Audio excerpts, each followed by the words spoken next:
So spring migration season is underway, and the peak of it all is right around the corner for those of us here in New England. And this week, I asked Dustin to walk us through the behavioral changes that birds go through at this time of year. So let's dig in. Dustin, what actually triggers a bird to start migrating in the first place? Is it just a matter of temperature, or is there something else at play? Well, there's a lot of biological processes that come into play, but it's mostly the photo period. That is the increasing or decreasing length of day, which triggers some hormonal shifts in migratory birds. These shifts then kick off a range of migratory behaviors. So birds begin to fatten up, eating all they can and shifting their diet from more protein-rich things to more fat-rich things, really in order to support the energy that they're going to need to make the journey. That's a strong indication that a bird's internal clock is gearing up for the trip. So birds then show intense activity at night. Even captive birds do this because they just get restless. Their body wants to go, go, go. In wild birds, it looks like more erratic movement, increased feeding, general antsy behavior, and their calling, or essentially their way of saying to each other, let's go, picks up, and birds get antsy talking to each other also. Okay, so yesterday, Dustin, you were very excited to share with me a special word for the restlessness that birds get when that migratory period hits. Do you want to share that word with our audience? It is. I love English words that come to us from other languages simply because there is no direct translation. And this word is called Zugunruhe. It's a German word meaning simply migratory restlessness. And I think I feel this at the end of the winter myself. So, right now I'm kind of get some Zugunruhe going. You sure do. Anyway, that's a strong indication that a bird's internal clock is ready to go. They get nervous and anxious, and even captive birds show this by flapping, hopping, and fluttering in their cages much more than usual when the Zugunruhe is hitting them. So in wild birds, it looks like more erratic movement, increased feeding, general antsy or agitated behavior, and their rate of calling to each other really picks up. So they're essentially saying, let's go, let's go, let's go to each other until enough of the birds agree and they're off. Okay, so I've heard that birds get louder around this time as well. Is that true, that they're like doing extra vocalizations and singing their little hearts out? It is true. Dawn and dusk chatter becomes more noticeable during these transitional light periods when birds become more active and more vocal. It also helps maintain group cohesion and coordinate their departure and arrival moments. So these flight calls happen in a number of different ways. One is often a quick zeep, zeep, or chip, chip sound used during migration. The purpose of this is to sort of just keep generally in contact, especially in the dark, and avoid any collisions if they're, mid-flight. Common species like the Swainson's thrush, bobolinks, American redstarts all exhibit this behavior while they're migrating. And a fun fact, some birders even record these migratory sounds from overhead, and it's called nocturnal migration, or for short, knock-mig sounds. And some birders have like a big parabolic microphone to capture these. I haven't gotten there yet. I have to say, just to chime in for a second, I know you're going to talk about some more vocalizations, but the more we talk about this topic and share content on this channel, the more I'm realizing that there's thousands of ways that birders actually bird. Absolutely. And, if you want to go really extreme, my favorite birders of all time are Bill Thompson III and Julie Zickafuss. And when they built their house in Ohio, they actually built a tower so that they could sit up in the tower at night and listen to migratory birds flying overhead during migration times. So they're into nutmeg. Big time. All right. Okay, what else do you have for us when it comes to vocalizations? So some birds also stay silent during migration, especially shorebirds and waterfowl. The silence for these birds helps them avoid predation over open areas like coastlines or fields, like things like that. Okay, and so they're clearly behaving different. They're being much more vocal. I assume they're eating differently during this period of time is because they're moving around a lot more, right? Absolutely. That's called hyperphagia. So birds dramatically increase their food intake before and during migration. They're converting that food to fat reserves, which fuel their long flights. Some species actually increase their body weight 30 to 50% or more.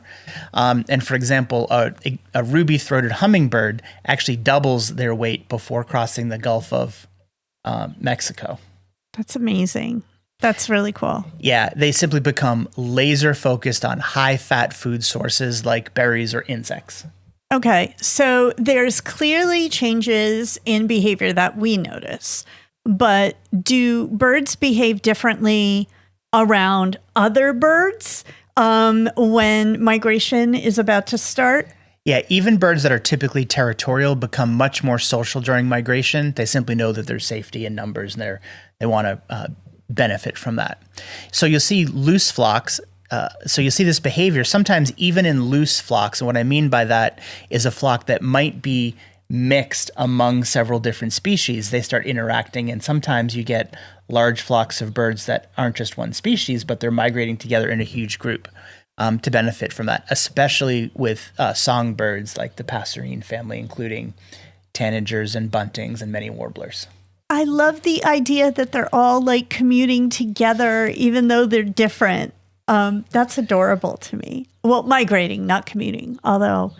It's a commute of sorts. Yeah. And oftentimes, especially after a storm or something, or if there's a boat offshore and the birds need to rest, sometimes the deck of a boat will just get covered with all sorts of different species of birds that are simply looking for, any port in a storm during their migration journey. Oh, that's sweet. Yeah. So the benefits of flocking give them the ability to hive mind and share information about food sources or stopover locations along the way. And as I said, safety in numbers, better predator detection and evasion. And, the migration route isn't something every bird might know immediately, inherently. They learn it from each other.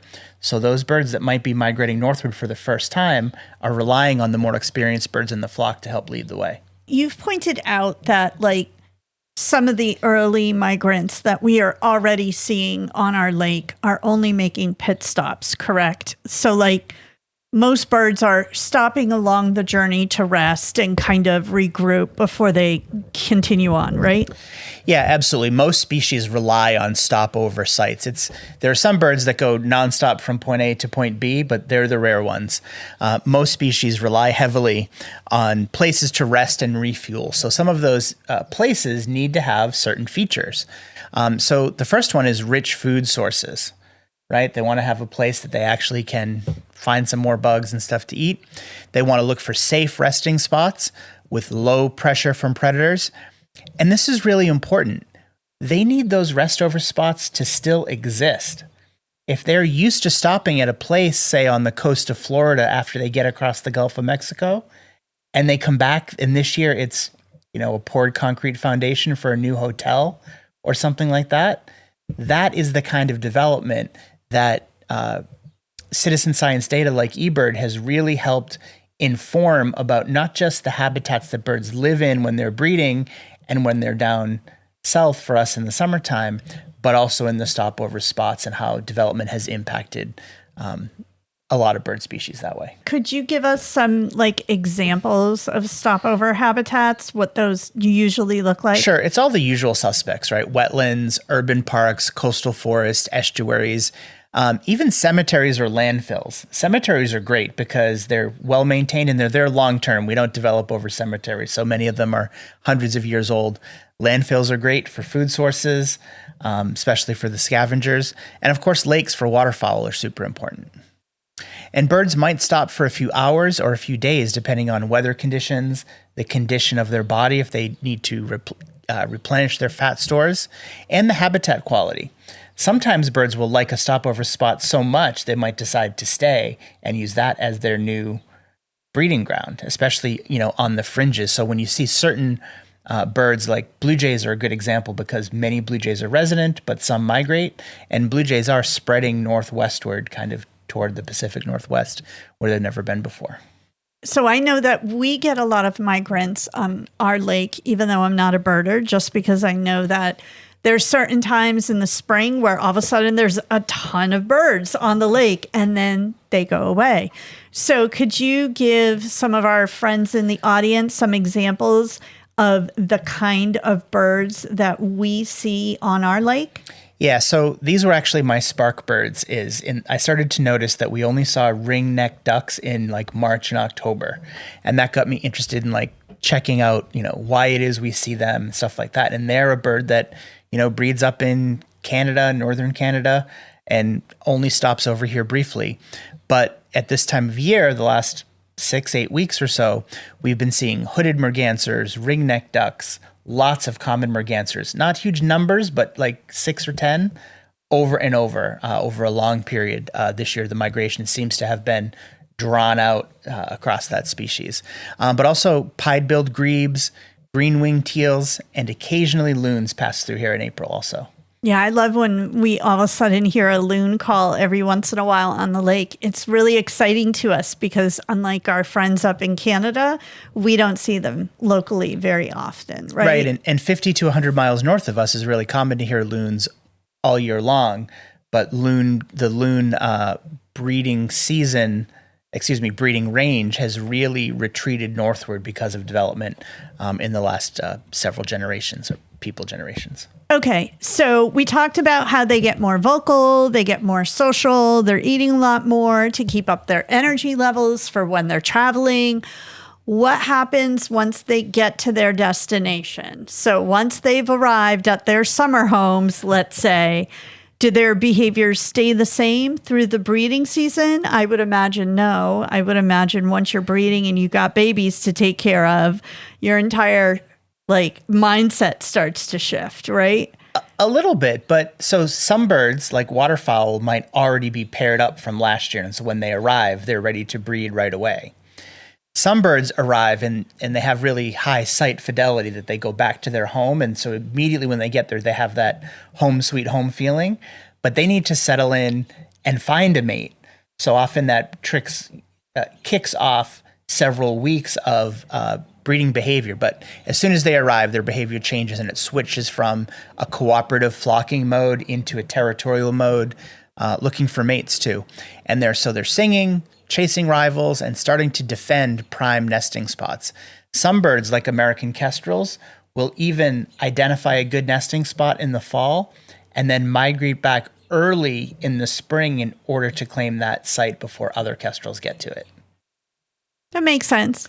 Yep, and then courtship starts kicking in full blast. Their display behaviors ramp up, their nest building begins, and then their full vocalizations, and they become really important for mate attraction.